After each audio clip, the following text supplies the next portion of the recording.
दोस्तों, यदि आप जंगल में रहते हैं तो आपके पास क्षमताएं होना बेहद ज़रूरी है। या तो आपके पास बाघों जैसे पंजे और दांत हो, या चीतों जितनी तेज गति, या फिर आपके पास हाथियों जितना बल होना चाहिए।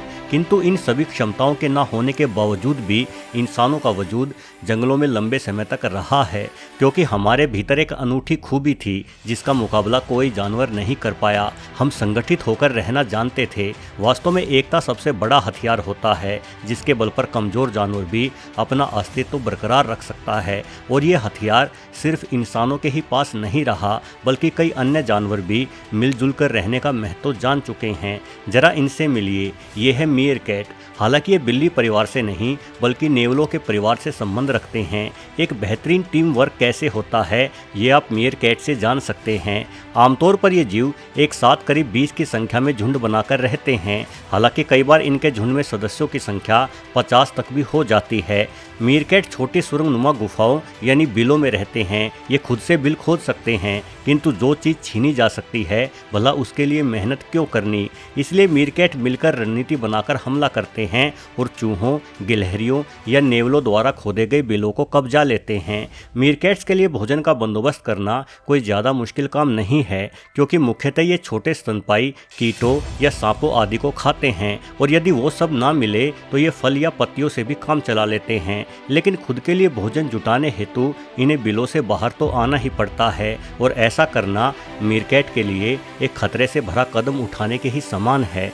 आसमान में बाज तो जमीन पर सियार जैसे शिकारी लगातार मीरकैट पर हमला करने की ताक में रहते हैं, और इन हमलों से बचने के लिए ही मीरकैट्स ने संगठित रहना सीखा है। शुरुआत में पूरे झुंड में से 1 या 2 मीरकैट ही बिल से बाहर निकलते हैं और अपने चारों ओर देखते हैं कि कहीं से कोई खतरा तो नहीं है। खतरा ना पाने पर ही अपने पूरे झुंड को सूचित करते हैं। ऐसे में ज़्यादातर मीरकैट्स भोजन की तलाश करते हैं, जबकि कुछ एक का काम लगातार निगरानी रखने का होता है। ये जमीन और आसमान दोनों जगहों पर निगाह रखते हैं और खतरा पाकर विभिन्न आवाज़ों में एक दूसरे को सचेत करते हैं। ये देखा गया है कि मीरकैट 50 से अधिक अलग अलग प्रकार की आवाज़ें निकाल सकते हैं। मीरकैट भविष्य में होने वाले खतरों के बारे में भी बखूबी तैयारी रखते हैं। यदि इन्हें कोई सांप जैसा जीव अपने बिलों के आसपास दिखाई दे जाए तो सारे मीरकैट तुरंत एकजुट हो जाते हैं, और ऐसे में यदि सांप मौके से ना भागा तो सांप की मौत निश्चित है। दोस्तों, सांप जैसे जीव के पास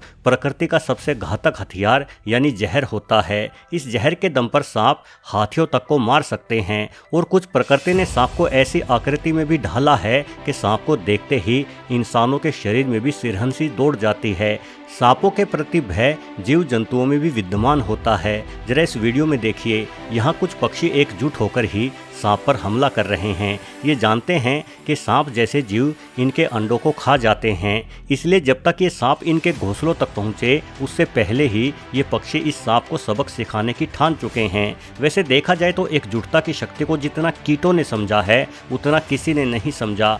दुनिया भर में पाए जाने वाली चींटियों की विभिन्न प्रजातियाँ हमेशा साथ मिलकर ही काम करती हैं। यहाँ इस वीडियो में आप देख सकते हैं कि संगठित होकर ये चींटी अपने शरीर से ही एक पुल का निर्माण कर रही है। अंदाज़ा लगाया गया है कि दुनिया भर में चींटियों की करीब 14,000 प्रजातियां हैं, और सभी प्रजाति की चींटी मिलकर ही काम करती हैं। इनके समूह में हर चींटी को अपनी उम्र और योग्यता के अनुसार अलग अलग काम दिया जाता है, और वो काम उन्हें करना ही होता है। उदाहरण के लिए जो चींटी जवान होती है और जिसके जबड़े अधिक मजबूत होते हैं उन्हें सैनिक बनाया जाता है। वहीं ज़्यादा उम्र की एवं छोटे जबड़े वाली चींटियाँ खाना खोजने का कार्य करती हैं। सिर्फ यही नहीं, यदि कोई चींटी बीमार हो जाती है तो उसको काम से अवकाश भी दिया जाता है, और उसकी देखभाल करने के लिए अन्य चींटियाँ भी उपलब्ध रहती हैं। वहीं अगर हम मधुमक्खियों की बात करें तो इनके संसार की तो बिना एकजुटता के कल्पना ही नहीं की जा सकती।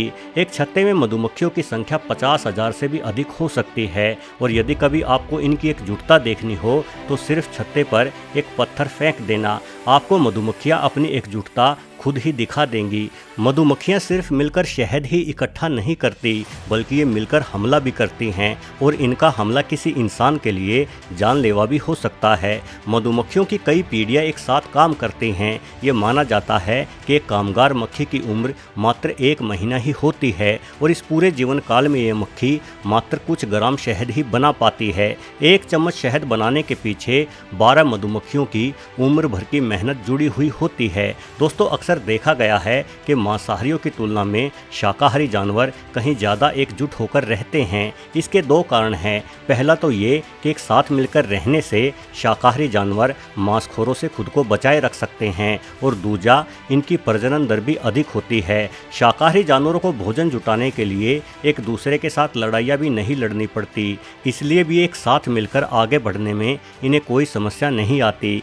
कई बार 2 अलग अलग प्रजाति के जानवर भी एक साथ मिलकर रहने लगते हैं। उदाहरण के लिए जेब्रा और विल्डेबीस्ट अक्सर एक साथ देखे जा सकते हैं। विल्डेबीस्ट की सूंघने की और सूंघने की क्षमता बहुत तेज होती है, जिस वजह से ये हरी घास और पानी को सबसे पहले ढूंढते हैं। वहीं दूसरी ओर जेबरों की नज़र काफ़ी तेज है। इस तेज नज़र के दम पर जेबरा दूर से ही खतरों को भांप लेते हैं, यानी ये दोनों ही जानवर एकजुट होकर एक दूसरे के काम आते हैं। इनकी इसी कामयाबी से प्रभावित होकर धरती के सबसे बड़े पक्षी यानी शुतुरमुर्ग ने भी इन दोनों जानवरों का साथ पकड़ लिया है। हालांकि ये और बात है कि जेबरा और विल्डेबीस्ट या शुतुरमुर्ग भले ही एक साथ रहते हों, किंतु ये कभी एक दूसरे की मदद नहीं करते। अक्सर खतरा होने पर ये सब दौड़ लगाकर सिर्फ अपनी अपनी जान बचाने की ही फिराक में रहते हैं। शायद एक दूसरे के साथ रहने के बावजूद भी ये तीनों जीव एकता में शक्ति वाली कहावत पर यकीन नहीं रखते। किंतु जंगली भैंसें ऐसी नहीं हैं। ये न सिर्फ एक साथ रहती है, बल्कि एक दूसरे की मदद भी करती है। भैंसें कभी भी अपने साथी को अकेला नहीं छोड़ती। यही वजह है कि शेर अक्सर उन्हीं भैंसों को मार पाते हैं जो भैंसें बूढ़ी होती हैं। बूढ़ी भैंसें अपने झुंड से पीछे रह जाती हैं और शेरों के हमले का शिकार बन जाती है। वैसे ये भी बड़ी अनोखी बात है कि शेरों ने भी भैंसों का शिकार करने के मकसद के ही चलते एक साथ रहना सीखा है। शेरों के साथ सबसे बड़ी समस्या ये है कि ये खुले मैदानों में रहते हैं और इन खुले मैदानों में छुपकर शिकार करने के स्थान काफ़ी कम होते हैं, इसलिए इन्हें शिकार का पीछा करके ही शिकार को मार गिराना पड़ता है और ऐसा करने में एक दूसरी समस्या आ खड़ी होती है। दरअसल शेरों की दौड़ने की अधिकतम रफ्तार 50 से 70 किलोमीटर प्रति घंटा ही होती है, यानी ये हिरणों और गजेल्स को पकड़ने में असमर्थ हैं। इसलिए इनके पास सबसे बेहतर शिकार भैंसें ही बचती हैं। लेकिन भैंसें ताकतवर हैं, किसी अकेले शेर द्वारा एक जवान भैंस को मार गिराना संभव नहीं रहता। यही वजह है कि शेर धरती की इकलौती ऐसी बिल्ली प्रजाति बन गई है जो एक साथ मिलकर रहती है।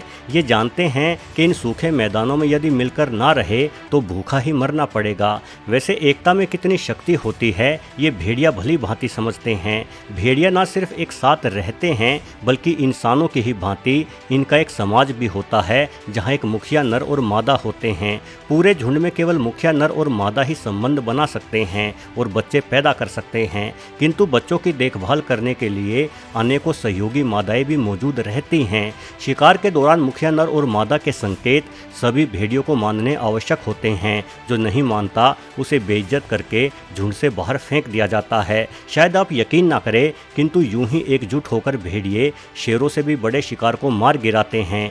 इन्हें 1000 किलो तक भारी हो जाने वाले बाइसन तक का शिकार करते हुए देखा जा सकता है। दोस्तों, वस्तुतः ज़्यादातर मौक़ों पर एकजुट होकर रहना जानवर मजबूरी में ही सीखते हैं।